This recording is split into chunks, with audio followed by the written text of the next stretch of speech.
Oi, turma, do livro Porquê da Vida, Leon Diniz, a quarta carta. Hoje não vai dar para colocar óculos, tô suando pra caramba, turminha aí. Então, hoje vocês tenham paciência comigo que eu vou errar aqui. Em minha última mensagem, venerável senhora, prometi enviar-vos a carta que um defunto escreveu a um amigo, habitante da terra, e essa carta, melhor do que eu, poderá agora esclarecer as minhas ideias sobre o estado de um cristão depois da morte do corpo. Tomo, portanto, a liberdade de vô-la enviar. Julgai-a sob o ponto de vista que vos indiquei e tende a bondade de fixar vossa atenção mais sobre o seu assunto principal do que sobre as minúcias particulares, embora tenha eu poderosas razões para supor que essas minúcias encerram verdades. Para a melhor inteligência das matérias que me proponho expor, julgo ser necessário fazer-vos notar que tenho quase a certeza de que, apesar da existência de uma lei geral, eterna e imutável, de castigo e felicidade, cada espírito, segundo o seu caráter, não só moral e religioso, mas também pessoal e oficial, terá de sofrer penas depois da morte do corpo, ou gozará de felicidade apropriadas às suas qualidades. A lei geral se individualizará para cada um em particular, isto é, produzirá em cada ser um efeito diferente e pessoal, assim como a luz que, atravessando um vidro de cor, côncavo ou convexo, se espalha em diversos raios com a cor e a direção desse vidro. Eu desejaria ver aceito como princípio isto. Embora todos os espíritos, felizes ou não, estejam sob a ação da lei das afinidades, é, contudo, presumível que o seu caráter substancial, pessoal ou individual lhes dê um gozo ou sofrimento essencialmente diversos de um para o outro espírito. Cada qual sofre de um modo especial, diferente do sofrimento dos outros, ou experimenta gozos que nenhum outro pode sentir. Essa ideia, que julgo verdadeira, serve de fundamento às seguintes comunicações dadas por espíritos desencarnados a seus amigos da terra. Folgaria que compreendesseis, senhora, como cada homem, pela formação do seu caráter pessoal e pelo aperfeiçoamento da sua individualidade, pode preparar-se para gozos especiais e para uma felicidade particularmente sua. Como essa felicidade apropriada a cada indivíduo é a que todos os homens procuram ou ouvidam, embora todos tenham a possibilidade de a alcançar e gozar, tomo a liberdade, veneranda a senhora, de vos rogar com insistência que vos digneis a analisar atentamente essa ideia, pois certamente não a julgareis inútil à vossa edificação e elevação para Deus. Deus se colocou igualmente dispôs o universo no coração de cada ser humano.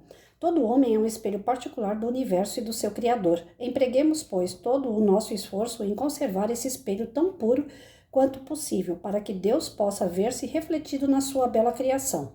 João Gaspar Lavater, Zurique, 14 de setembro de 1798. Então, aqui ele reforça a carta de ontem que eu li, né? Na terceira carta. Como a gente age no nosso dia a dia, vai refletir quando a gente passar dessa para o plano espiritual. O que a gente carrega neste mundo, no nosso coração, né? O que a gente traz no nosso íntimo, é o que a gente vai estar levando quando a gente voltar para nossa pátria espiritual. Então, tudo que a gente tem em afinidade, ela volta para nós, né? Se eu chego no plano espiritual e aqui eu fui uma pessoa boa, não importa os meus certificados, os meus diplomas. Hoje em dia existe aquela guerra de papel, né? Principalmente no campo da educação, professores guerreiam papel. É um tal de fazer curso até não querer mais e muitos nem fazem. Compram certificado, pendura aquele monte de certificado na parede e fala que é o máximo. Quando chega lá do outro lado, né? Não adianta que ele levar a pastinha cheia de papel dentro. Não é isso que você vai ser avaliado. Não é por aí. Não é pela quantidade de curso, se você fez graduação, pós-graduação, mestrado, doutorado. Tá certo. Aqui é necessário para se especializar na nossa profissão. Mas no plano espiritual, a gente não vai exercer profissão. No plano espiritual, nós somos o que somos, a nossa essência. E lá vai ser contado o que de bom e de ruim que você fez. Ai, meu Deus, mas é tão simples assim, Patrícia? Simples modo de falar, mas na prática não é tão simples assim. Às vezes a gente acha que está fazendo certo e está errando. Às vezes a gente se esforça tanto a ajudar uma pessoa e a gente está atrapalhando. Então, não é fácil você saber o que é certo, o que é errado.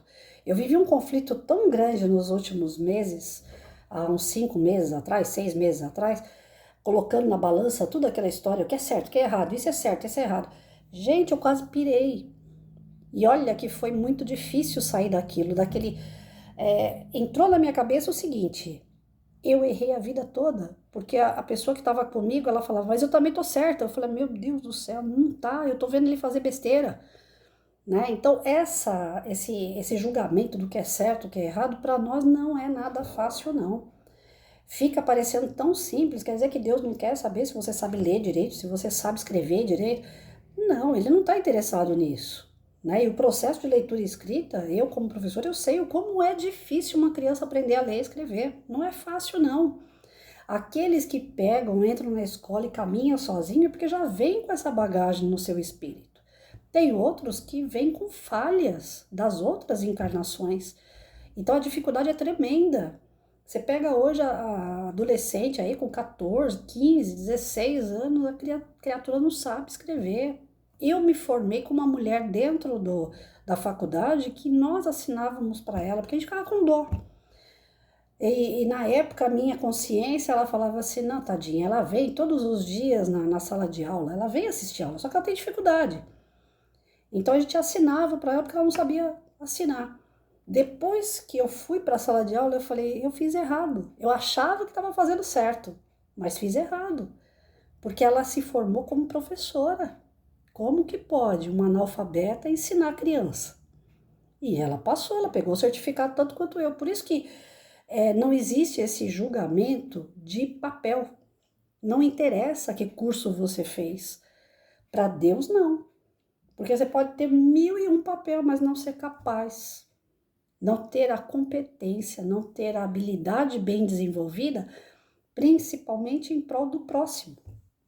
Porque o que Jesus veio plantar aqui é amor ao próximo, não é amor a si mesmo. Não é você se gabar que você é um doutor, que você agora é uma doutora, um mestre. Não. Jesus nem gostava muito com essa ideia de ser chamado de mestre, sabia? Ele falava que ele era simplesmente um irmão. Ele era tão humilde nas suas atividades, no seu dia a dia com as pessoas, que ele não se importava com esse nome que as pessoas deram. Deram para ele mestre porque ele estava ensinando muita coisa. Muita coisa que na época as pessoas nem compreendiam, como até hoje, 2023 anos passou e a gente ainda não compreende, a gente não consegue exercitar. Ou melhor, exercer. Exercitar a gente exerce, exercitar a gente exercita, a gente tenta, né? Exercitar significa tentar ali. Agora, exercer ali com fidelidade mesmo ao mestre, a gente não consegue ainda. Ainda tem muito o que aprender. Então, quem somos nós para chegar com uma pastinha embaixo do braço lá no plano espiritual? Eu tenho tudo isso daqui que eu estudei. Grande porcaria. Então, o que ele diz aqui é que quem vai encontrar com a gente lá no plano espiritual são as pessoas que são afins a nós. Como a terceira carta praticamente disse isso também ontem, né? Quando eu li para vocês. Quem vai estar recebendo a gente são pessoas do nosso meio. Pessoas que nós cativamos. Ou pessoas que nós não conseguimos cativar. Que os desentendimentos são maiores do que a boa convivência. Eles também ficam esperando a gente. O acerto de contas é o que mais dói. Porque na hora do resgate pode acontecer da equipe espiritual, cada caso é um caso, né? Pode acontecer da equipe espiritual ir lá e conseguir tirar aquela pessoa do meio bravo que tá lá aguardando por ela. Pode ser. Mas como Jesus dizia, se você não aprendeu pelo amor, você vai pela dor, né? Então, às vezes, pode acontecer de você chegar lá no plano espiritual e não ser socorrido de imediato. Deixar você apanhar um pouquinho lá. Falar, peraí, agora você vai ver quem é você, né? E a gente percebe isso no nosso dia a dia. Olhem no nosso dia a dia o que acontece. Tudo aquilo que a gente não aprende pelo amor, a gente aprende pela dor.